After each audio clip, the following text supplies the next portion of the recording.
नमस्कार सर, तो मैं अमरीश पांडे आप सबका अपने यूट्यूब चैनल अमरीश ऑफिशियल पर स्वागत करता हूं। और जिस विषय पर मैं यहां पे बात करने वाला हूं, ये हमारे लिए बहुत ही दुर्भाग्य की बात है कि हमें इस टॉपिक पे बात करनी पड़ती है।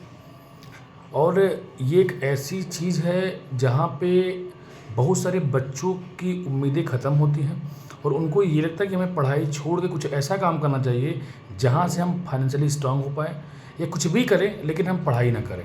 उनके अंदर का आत्मविश्वास पूरी तरीके से ख़त्म हो जाता है। आपने देखा कि पटना हाई कोर्ट ने एक ऐसी चीज़ बाहर की है, एक ऐसी चीज़ रिलीज़ की है, या वहाँ पे जो भी चीज़ें कही गई हैं, आपको देख के जो लिस्ट जारी की गई है उसमें मैक्सिमम आपको जो भी स्टूडेंट दिख रही हैं वहाँ पे मैक्सिमम आपको लड़कियाँ दिखेंगी। और सीटेट का आपको पता हो कि अगर आप लोग पढ़ाई कर रहे हैं, आपको अच्छे से पता होगा कि सीटेट में आपको 60% मार्क्स चाहिए होते हैं।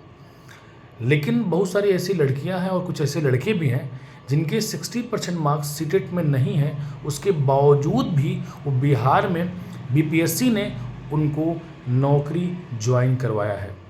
और इस विषय पे मैं जब आपसे बात कर रहा हूँ तो मुझे भी बहुत ज़्यादा अफसोस हो रहा है कि ये हमारा डिस्कशन का मुद्दा बन रहा है। ऐसे मुद्दे होने ही नहीं चाहिए। ऐसा इसलिए क्योंकि अगर ये चीज़ें होती हैं तो उसके साथ जो और बच्चे प्रिपरेशन कर रहे हैं वो क्या आगे प्रिपरेशन कर पाएंगे, क्या उनकी उम्मीदें ऐसे बरकरार रख पाएंगे कि हमें गवर्नमेंट जॉब मिलेगी, ये उनके लिए क्वेश्चन मार्क बन के रह जाएगा। अब यहाँ पे हाई कोर्ट, सुप्रीम कोर्ट क्या करती है उन बच्चों के लिए, ये एक बहुत बड़ी बात होगी। लेकिन फ़िलहाल की जो डिसीजन बाहर आया है या जो कहा गया है कि जो भी सीटेट में बच्चे हैं जिनके 60% मार्क्स से कम है उनको नौकरी को छोड़ देना चाहिए या फिर उनको बाहर किया जाएगा। अगर उनको बाहर किया जाता है तो ये स्टूडेंट की जीत तो होगी, लेकिन उसके बावजूद भी एक बहुत बड़ा भ्रम भर जाएगा, या बहुत सारी चीज़ें एक कहते हैं बहुत बड़ा डाउट या विश्वास ख़त्म हो जाएगा बीपीएससी के ऊपर से कि अगर आपके सीटेट में 90% स्कोर नहीं कर पा रहे हो तो आप कैसे 80 या तो 85 नंबर आप मैथ साइंस में या तो एसएसटी में पा सकते हो। कैसे इस चीज़ को कोई भी स्टूडेंट मान लेगा जो कि एक कह सकते हैं कि रियल कैंडिडेट है या जो कैपेबल है, वो कैसे इस चीज़ को मान लेगा कि आप एक अच्छे कैंडिडेट होंगे जिनके 80 या तो 85 नंबर आपके आए होंगे बीपीएससी का जो आपने पेपर दिया था, क्योंकि आपने सीटेट में क्वालिफाई नहीं किया तो कैसे विश्वास किया जाए। और यहाँ पे ये कोई भी गलती से ऐसा नहीं हुआ है, क्योंकि बहुत सारे ऐसे बच्चे हैं जिनके 90% से कम स्कोर हैं लेकिन उनको बीपीएससी ने ज्वाइन करवाया है। यहाँ पे अब मंत्री शामिल हों या फिर अध्यक्ष शामिल थे या फिर छोटे अधिकारी शामिल थे या कर्मचारी शामिल थे, इस विषय पे मुझे कुछ आइडिया नहीं है, लेकिन ये बहुत बड़ी बात है कि ऐसा हो रहा है। और ये चीज़ें अगर जब होती हैं तो यहाँ पे बॉटम से लेके टॉप तक जो भी है सब इन्वॉल्व होते हैं। और अगर ऐसा हो रहा है, अगर ऐसा आगे होना, अगर ऐसे आगे होते रहेगा तो मेरे हिसाब से बहुत सारे बच्चे अपने भविष्य को लेके बहुत ज़्यादा परेशान हो जाएंगे और वो सबसे पहली बात तो पढ़ाई छोड़ देंगे। आप सभी बताइएगा कि ये जो चीज़ें हो रही हैं इसके लिए जिम्मेदार आपको कौन लगता है।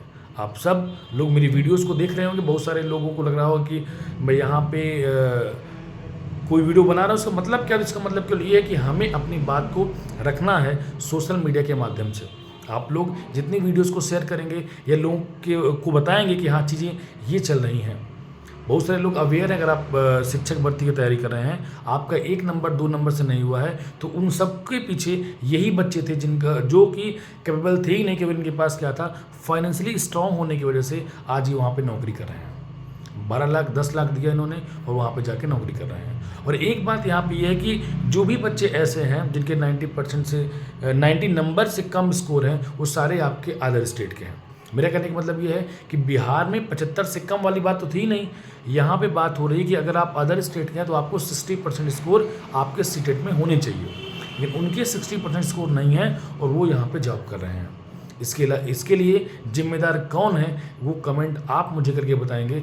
आप बताइए कि यहाँ पे कौन किस हद तक जिम्मेदार है और ये चीज़ें सुधरनी चाहिए। मुझे पूरा विश्वास है हाई कोर्ट पर, सुप्रीम कोर्ट पर कि चीज़ें ज़रूर बदलेंगे। जब मैं ये नाम पढ़ता हूँ, इससे पहले बहुत सारे बच्चे बाहर किए गए, लेकिन फिर भी क्या डॉक्यूमेंट वेरिफिकेशन जब हो रहा था वहाँ पे कुछ चेक नहीं किया जा रहा था? क्या ऐसे ही डॉक्यूमेंट वेरिफिकेशन हो गया? इन सब चीज़ों के लिए जब मैं सोचता हूँ तो ये लगता है कि हाँ, उन बच्चों का क्या होगा जो कि फिर से लग गए टीआरई 3 में। अगर आगे भी ऐसा होता रहेगा तो वो कैसे अपने आप को संभालेंगे और कैसे प्रिपरेशन कर पाएंगे? टीआरई 1 हुआ, वहाँ पे धांधली देखने को मिल रही है, टीआरई 2 हुआ, वहाँ पे मिल रही है, और टीआरई 3 जो हुआ उसमें तो आपने देखा ही देखा है। तो आप सब लोग बताइए ये किस हद तक जायज़ है? आप सभी से इतना कहूँगा कि आप लोग को कमेंट करनी है, और अपने जो भी आपका मत हो आप मुझे ज़रूर बताइए। मैं आपकी चीज़ों को समझूंगा, और जो भी मुझसे हो पाएगा सोशल मीडिया के माध्यम से मैं वहाँ पे अपने हिसाब से चीज़ों को करूँगा। आप सभी का दिल से धन्यवाद। फिर मिलेंगे हम अपने नेक्स्ट वीडियोज़ में।